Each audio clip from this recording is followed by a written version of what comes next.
এই প্রথমবার বীরপাড়াতে গিয়ে আমার এই দুর্দশা কেন হলো? আমি কাজে গিয়েছিলাম, অকাজে না। যাই হোক, এত রোদ পড়ছিল বলার বাইরে। সবটা জানতে হলো তো, ভিডিওটা পুরোটা দেখতে হবে, তাই না?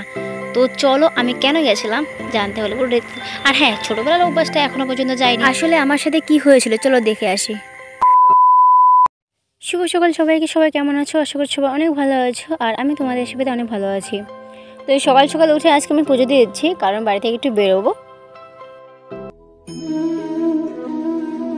বাইরে যাবো বলে কথা। তার জন্য আমি সকাল সকাল উঠে আজকে চান করে নিয়েছি আর পুজো দিয়ে দিচ্ছি। আর এই পুজো দেওয়াকে তোমাদের সাথে প্রথমবার শেয়ার করছি। যাই হোক, ভাবছি প্রথম ভিডিওটা আজকে এখান থেকে স্টার্ট করে দিই, তোমাদের সামনে শেয়ার করি তোমাদের সাথে। তো হ্যাঁ, কিছুদিন আগে আমার হচ্ছে মেশিনটা খারাপ হয়েছিল, তোমাদের সাথে শেয়ার করে হয়নি। তো তার জন্য মেশিনটা যেখান থেকে নিয়েছে ওখানে গিয়ে আমি ঠিক করবো। আদার্স আমি দোকান চিনি না, তার জন্য। আর ওটা হচ্ছে বীরপাড়াতেই পড়ে। তো তার জন্য আমি যখন বাড়ি থেকে বের হই তখন সময় হচ্ছে ওই 11টা হবে।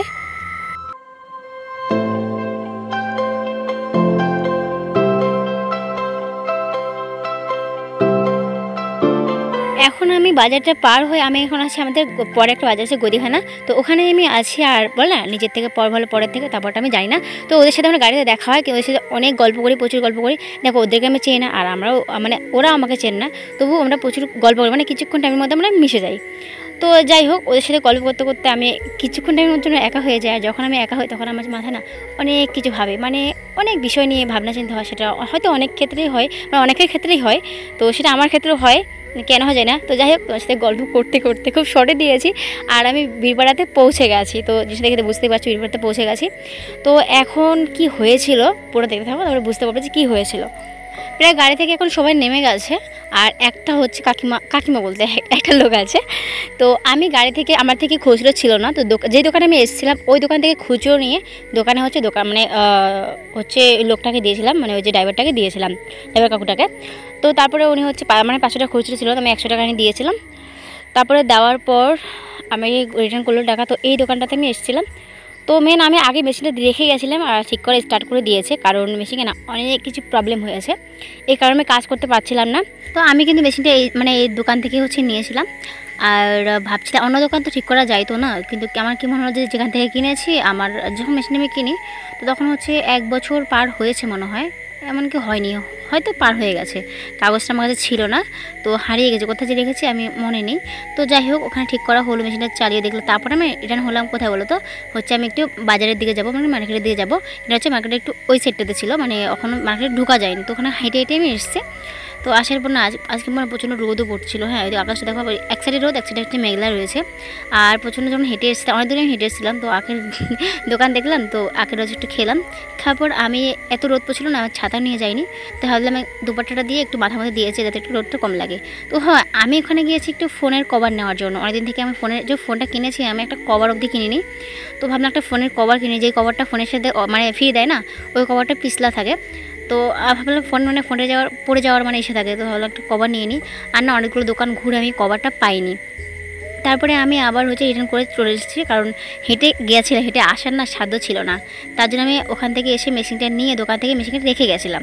তো আবার নিয়ে আমার টানিয়ে চলে এসেছি, কারণ আজকে না গাড়ি কম আছে, আমি জানতাম না। তো আমি আবার টোটো করে হচ্ছে এতালবাড়িতে এসেছিলাম টোটো করে।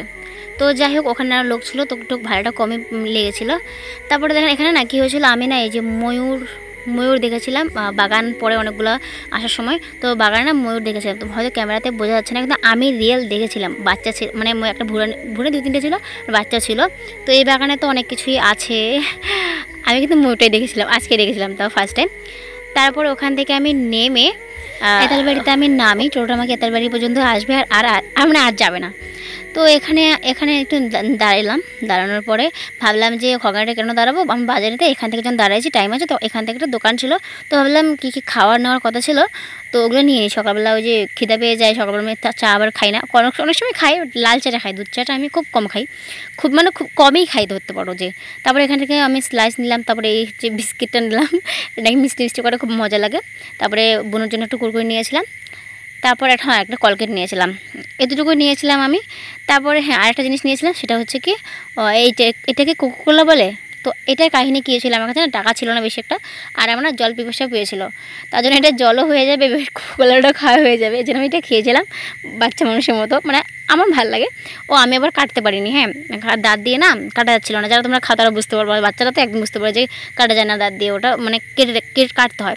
তারপর কাটার পর আমি খেলাম, আর খেতে না সত্যি দারুণ লেগেছে, অনেক দিন পরে খেয়েছিলাম, মানে আগে হয়তো অনেক অনেক খেয়েছিলাম, বাট এখন আমি খাই না, তো খেয়েছিলাম। তারপরে হ্যাঁ ওখানে যখন দাঁড়িয়েছিলাম একটা ফ্রেন্ড এসেছিলো, হচ্ছে একসাথে বই পড়েছিলাম, আর ও হচ্ছে সেলাই শিখতে যাচ্ছে এক জায়গায়, তো ওর সাথে একটু কথা বললাম। তারপর গিয়েছিলো টোটো এসেছিলো, মানে আগে এসেছিলো, আবার এখান থেকে আমাদের বাজারে নিয়ে যাবে, 100 টাকা চাইছিল, তো আমি যাইনি, তো একটা টোটো এসেছিলো, তো ওটা টোটো উঠলাম, ওঠার পর ওখান থেকে তারপর ওটা টোটো পুরো আমাদের গদিখানা পর্যন্ত আসেনি, আমাদের বাজার পর্যন্ত আসেনি, এটা একটা রেল লাইন না বাজার ছিল, বাজার না কি একটা চাপাতি বাগান ছিল, তো ওখানে আমাকে নামিয়ে দিল। তো এখানে নামানোর পর একটা টোটো আসলো, আরও অনেক টোটো যায়, বাট ওরা তো যাবে না, আমি জিজ্ঞাসা করেছিলাম, তো একটা টোটো এসেছিলো, উনি হচ্ছে বাজারেরই নাকি বাড়ি, তো আমাকে নিয়ে যায়, তো একাই ছিল, বাট আমিও একাই গেছিলাম। যাই হোক তবু আমাকে বাজার মানে ওখান থেকে রেলগেট বলেন বাগান, ওখান থেকে আমাকে বাজার অবধি নিয়ে যায়, মাত্র 20 টাকা দিয়ে। তারপরে এখন আমি আসছি, আমাদের হচ্ছে বাজারে প্রায় আসছি, তো বাজারে এসে আমি মানে বাজারের ওপারে যাবে না, বাজারে তো আমাদের বাড়ি না, বাজার থেকে একটু দূর আছে, তো বাজারে এসে আমি আর টোটো চেঞ্জ করেছিলাম, তারপরে আমি বাড়িতে মোট এসেছি। হ্যাঁ তাহলে ভাবতেই পারো আমার সাথে আজকে কী দুর্দশাটা না হলো, কখনো জীবনে কখনো আমি এরকমটা আমার এতটা বিপদে আমি পড়িনি যতটা আজকে পড়েছি। বাড়িতে এসে ভেবেছিলাম দই খাবো, কিন্তু দইটা খারাপ হয়ে গেছে, তার কারণে আমার ভাত খেতে হয়েছে, এত আয়োজন কেন কেউ রয়েছে, বাড়িতে আজকে লোক আসার কথা ছিল তার জন্য, আর বাড়ি ঘরে কিছুই আমি নিইনি, কারণ ধোয়াধুয়ির কাজ কে করে বাবা, আমি তো ওভাবে নিয়ে খেয়ে ফেলেছিলাম। তারপরে খাওয়ার পরে নারকেলটা খেয়েছিলাম, আর এইরকম করে নারকেল খেতে আমার কিন্তু খুব ভালো লাগে, বাড়ির সবাই খেয়ে ফেলছে, বাট আমার জন্য শুধু ছিল, তাই জন্য আমি একাই খাচ্ছিলাম, আর খুব ভালো লাগছিল এভাবে, সত্যি নারকেল কাঁচা নারকেল এতটা মানে এখনও হয়নি, মানে শক্ত হয়নি, নরম হয়েছে। আর ভাই না সবসময় খাওয়ার সময় এসে দেখো সন্ধ্যা হয়ে গেছে এখন, সবসময় ভাই মানে আমার কাকার ছেলে এসেছিলাম হচ্ছে কুরকুরি আমি যখন খাচ্ছিলাম তখনই এসেছিলো, আর ও সবসময় খাওয়ার সময় আসে। যাই হোক ভাই আগেই বলছি কিছু মাইন্ড করিস না, আর হ্যাঁ আজকের দিনটা কিন্তু কখনো ভুলবো না, একদম স্মৃতি থেকেই যাবে, এতটা বিপদে পড়েছি। যাই বলো আজকের ভিডিও পর্যন্তই, বাই বাই।